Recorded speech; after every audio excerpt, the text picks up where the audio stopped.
Kini atong latest weather update, Friday, December 10, 2021.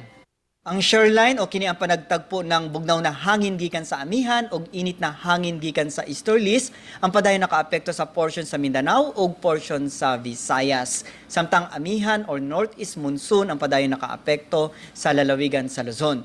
Ang weather condition sa tibuok Visayas, lakip na ang probinsya sa Cebu, makasinati na madag-umo na kalangitan ug naay katag-katag na mga pag-uwan ug kini mga pagpanugdog og kilat. Padayon ta mag-monitor sa ta mag-i-issue ng mga thunderstorm o rainfall advisories kasama na ang heavy rainfall warnings. Samtang naatay gi-monitor na low pressure area sa gawas ng atong Philippine Area of Responsibility na gilayon na 1,945 kilometers sa may east-southeast ng Mindanao. Padayon ta mag-monitor sa latest development kining low pressure area. Para sa atong mga dugang detalye, bisitaha atong mga official social media accounts.